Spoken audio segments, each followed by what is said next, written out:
Stugotz, I'm not saying that my experience last night is the way that people should have felt. I'm not alleging that I could control what I felt. I'm just watching the television on election results, and as Roy and Whittingham are enthralled eating up politics, I'm just dismayed and scared because I can't believe that the place that we've arrived is this kind of divisive, where Herschel Walker runs against a pastor with a PhD, is in no way qualified, is a puppet being used by a party. And while I don't identify with the Democrats at all, it's the least bad of two options, and the first option is the worst. And so I'm watching all this, and I guess I'm supposed to be soothed, but Katie Phang is with us. She's the host of the Katie Phang Show on MSNBC. You want to soothe yourself, Dan. Go back and watch the Dolphins-Bears game and watch that offense. Watch Tua, watch Waddle, watch Tariq Hill, and you'll feel good again. And Fields, too. Watch both sides. Yep, no doubt. Don't watch the defense. Just a fun football game.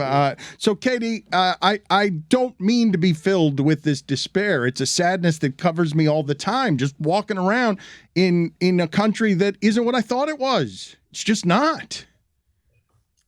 Yeah, well, we see, though, as a general proposition, though, candidate quality matters. And I think that even though there was a disturbing number of election deniers that still prevailed, I think at the end of the day, you saw good that resulted. Now, let's kind of be very high level about it, though. Everything is still too close to call. Right now, we pretty much have a dead heat going on for the Senate and the House. And so the amazing thing that I think a lot of people don't realize is, due to each individual state's structure, their own laws, and the way that their own individual states' legislatures have set up their laws, their election laws, it's going to take some time to get finality. Let's start specifically, though, with your example, Dan, which is the Georgia race between Raphael Warnock and Herschel Walker. Neither one of them is at 50%, which automatically is going to trigger that runoff. And if you look at the independent candidate, he picked up a decent number of votes. So we may not know who has control of the United States Senate for weeks. And that's a lot of uncertainty as you look at the major issues that are still confronting Americans. But that's also an issue too, right, Dan? You look at states like Michigan, you look at Vermont and California. Vermont and California, I know, are always going to be heavily blue, but their voters resoundingly came out and voted for state constitutional amendments enshrining the right to abortion access. What I want to know is, because I find polls, I'm very skeptical about polls. I think it's malpractice not to look at them, but I also think that they're full of poop sometimes. I want to know what motivated people to vote. You saw Maxwell Frost, the first Gen Zer to make it to Congress in our state of Florida, win last night at the age of 25. I have clothes older than Maxwell Frost. So you get your first Gen Zer, though, right? And you see that the exit polls, and again, I am a little skeptical, but you look at the numbers. The young vote came out. But what did they care about? I don't think they cared about inflation. I think they cared about democracy and the right to individual rights, such as the right to abortion access and reproductive freedom. I keep on hearing that democracy won. I agree in some respects, but then again, let's be frank. Your Marjorie Taylor Greenes, your Matt Gaetz, they won handily. Ron DeSantis in the state of Florida, 20 points. We as in Florida, are decidedly a red state now. We're not purple. We're a red state. So it really makes you ask yourself, what is different about Florida? Why did Ron DeSantis carry the Hispanic vote as strongly as he did? And then you look at Texas, where you thought people like maybe Mayra Flores, South Texas, won a special election, technically an incumbent, looked like she was going to sail in, she lost. I mean, there's a lot of victories that happened last night that make you scratch your head, but you also don't want to basically look the gift horse in the mouth. but it's going to take some time for us to really see where the dust settles at the end of the day. Katie, I appreciate that there is hope here. I just can't allow you to skip merrily past the idea of, an uncomfortable number of election deniers won, but.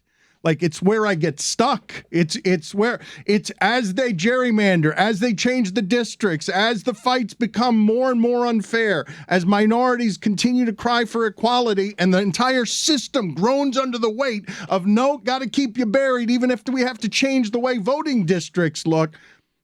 I can't help but get swallowed, and not by the silver lining, by, this isn't a fight that's going to be won, not now, not 3 weeks from now. It's going to continue to go on because everything feels like propaganda where the sides are taken, entrenched, and there's no one changing their minds last night. It's up to the young people to just to get out and vote and actually do the things that save democracy. I'm not certain that's true, though. I think we saw a lot of places where, I mean, in the political environment of where Biden was struggling from an approval rating standpoint, from an economic standpoint, from a history standpoint, in the midterms, there were actually places where we didn't see the results that we thought we were going to see.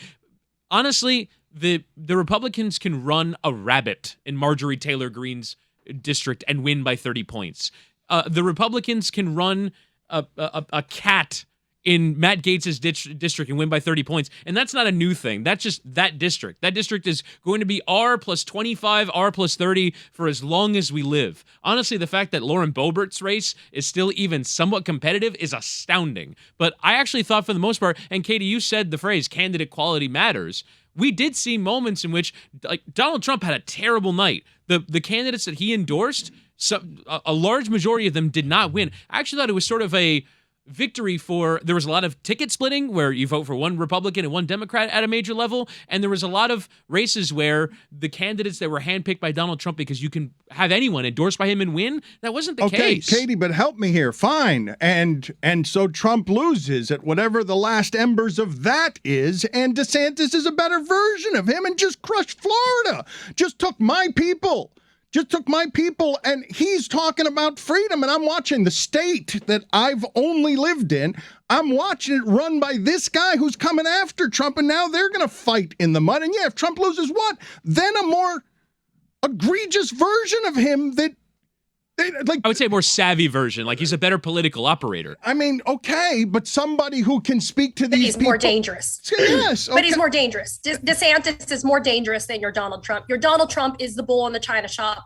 Your DeSantis is that surgically kind of elegantly nefarious politician, right? The guy with the Ivy League education who knows how to not be called a bicoastal elite.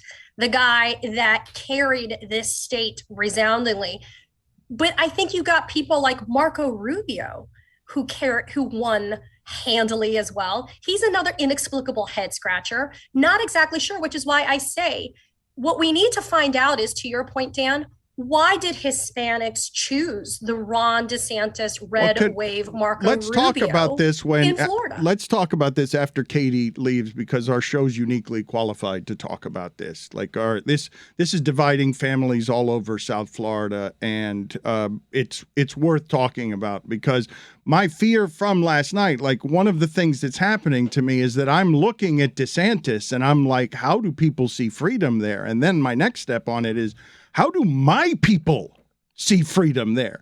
In overwhelming numbers, because I didn't come from communism. My parents and my grandparents did. But I hear Spanish radio, which is the worst of the most extreme right radio. And I'm like, how the fuck are all of my people seeing DeSantis and saying that represents freedom? Trump represents freedom. I don't understand, after that stunt that he pulled with the immigrants in Texas, in a whole different state, flying them up to Martha's Vineyard. I don't understand how the Hispanic vote looks at that and sees, I should vote for this guy. How does that happen? All right, we've got to, I mean, what show in this market can discuss this better? Because I'd like to discuss this, but not with Katie. I don't want to, I don't think that this is the way to do it, because I believe the entire country is baffled by Florida. The entire country is baffled by Hispanics, correct?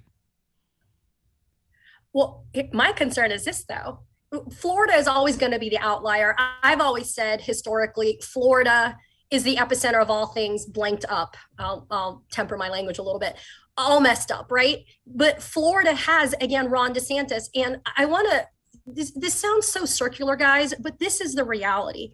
We always say that you should go out and vote. Why? Because of what we saw last night as a result. But think about this for a second. Just think about this.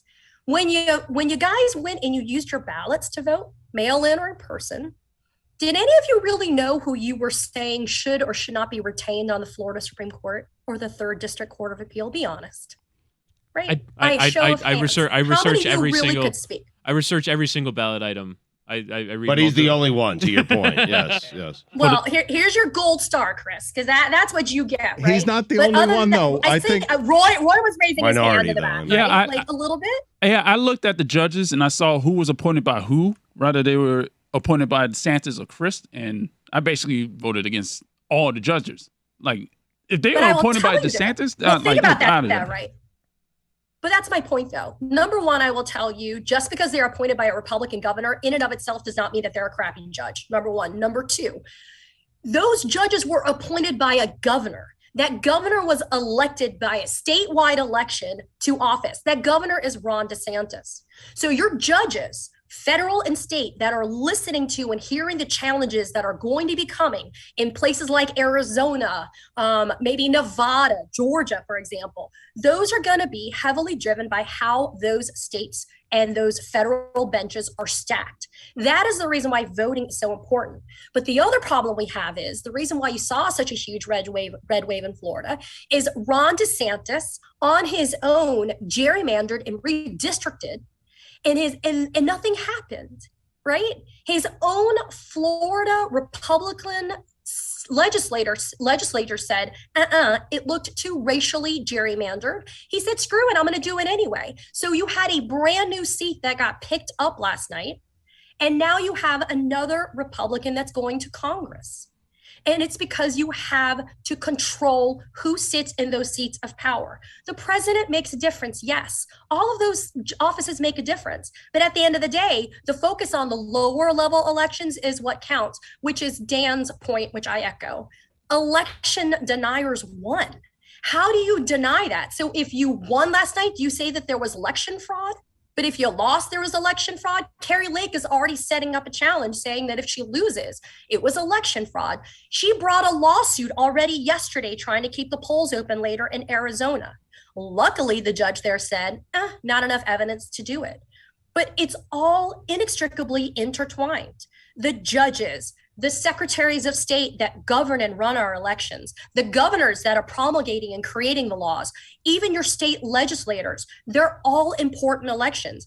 In the first, I think in my lifetime, and I'm 47 years old, it used to just be who's your president, maybe who's your senator. Most people couldn't even name their congressional House representatives from their state. Now it goes down to the dog catcher in your jurisdiction, your school board races. Ron DeSantis endorsed 5 out of 6 winners for school board races. How do we know it matters? Look what's happening in Broward County. He installed 5 people on the school board, and look what's happening there. Look what happens in our own school systems for our children that are in the public school system. And so that is why voting is important. It's not just because you care about who's going to win in 4 years for the president. You have to care about who's actually regulating and governing the elections that we're having. And that is the reason why you have to go out and vote. And that's the reason why you have to be educated. I had problems reading a quarter to half of the amendments that were on the ballots. That shit wasn't even in English. I didn't understand half that stuff. And I'm an educated trial lawyer, but I don't understand half that stuff because you really have to know. And I just don't think we have an educated voting populace. I still think we don't. The Katie Phang Show on MSNBC, Saturday and Sunday, 7 a.m. Eastern. Also, if you want Thursdays and Fridays on Peacock. Thank you, Katie. Appreciate the time.